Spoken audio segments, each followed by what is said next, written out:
एक जंगल में एक हाथी रहता था। उसे अपनी ताकत पर बड़ा घमंड था। वह अपने सामने दूसरे जानवरों को कुछ नहीं समझता था। अपने मजे के लिए वह उन्हें हर समय तंग करता था। वह कभी किसी पक्षी के पेड़ पर बनाए घोंसले को उजाड़ देता, तो कभी पूरा का पूरा ही पेड़ उखाड़ देता।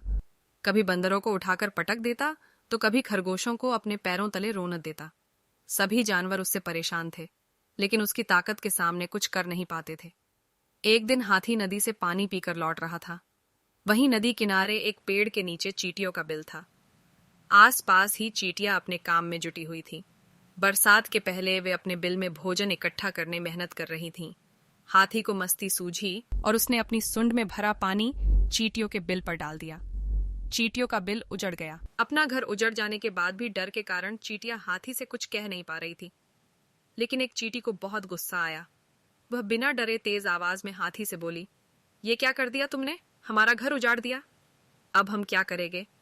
चींटी की बात सुन हाथी बोला, चुप कर चींटी, नहीं तो अभी तुझे अपने पैरों के नीचे दबाकर कुचल दूंगा। चींटी ने फिर से बिना डरे कहा, तुम्हें इस तरह दूसरों को तंग नहीं करना चाहिए। जब तुम्हें कोई तंग करेगा तब तुम्हें समझ आएगा। चींटी की बात सुन हाथी बोला, तू मेरा क्या बिगाड़ लेगी? तू मुझे जानती नहीं है। क्या मैं इस जंगल का सबसे ताकतवर जानवर हूं? किसी की हिम्मत नहीं कि मुझे कुछ कह सके।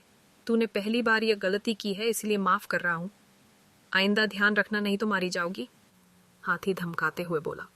चींटी उस समय तो चुप हो गई, लेकिन मन ही मन सोचने लगी कि इस घमंडी हाथी को सबक सिखाना जरूरी है, वरना ये यूं ही सबको तक करता रहेगा। ये मौका उसे उसी दिन शाम को मिल गया। उसने देखा एक पेड़ के नीचे हाथी बड़े आराम से सो रहा है। चींटी उसकी सुंड में घुस गई और काटने लगी। आराम से सो रहे हाथी की दर्द से छटपटा उठा। उसकी नींद खुल गई। छटपटाते हुए अपनी सुंड इधर उधर हिलाने लगा। यह देख चींटी और जोर से उसे काटने लगी। हाथी से दर्द सहा नहीं जा रहा था। वह जोर जोर से रोने लगा और मदद की पुकार लगाने लगा।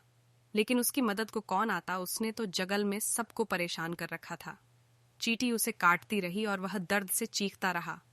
अंत में निढाल होकर वह जमीन पर गिर पड़ा और रो रो कर कहने लगा, क्यों मुझे परेशान कर रहे हो? मैंने तुम्हारा क्या बिगाड़ा है? यह सुनना था कि चींटी बोली, मैं वही चींटी हूं जिसका और जिसके साथियों का घर तुमने उजाड़ दिया था। अब तुम्हें समझ आया कि जब तुम दूसरों को तंग करते हो तो उन्हें कैसा लगता है।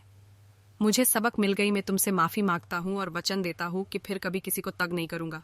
सबसे मिलजुल कर प्रेम से रहूंगा। कृपा कर मुझे काटना बंद करो और मेरी सूंड से बाहर आ जाओ। हाथी रोते हुए बोला। चींटी को हाथी पर दया आ गई। उसे लगा कि अब हाथी का घमंड भी टूट गया है और उसे एक अच्छा सबक भी मिल गया है, इसीलिए उसे माफ कर सुधरने का एक मौका देना चाहिए। चींटी हाथी की सूंड से बाहर आ गई। हाथी की जान में जान आई। उस दिन के बाद से हाथी सुधर गया। उसने जंगल के सभी जानवरों से अपने किए की माफी मांगी और वादा किया कि वह अब उन्हें कभी तक नहीं करेगा। जानवरों ने उसे माफ कर दिया और उससे दोस्ती कर ली। हाथी भी सबका दोस्त बनकर बहुत खुश हुआ। सब जंगल में मिलजुल कर रहने लगे।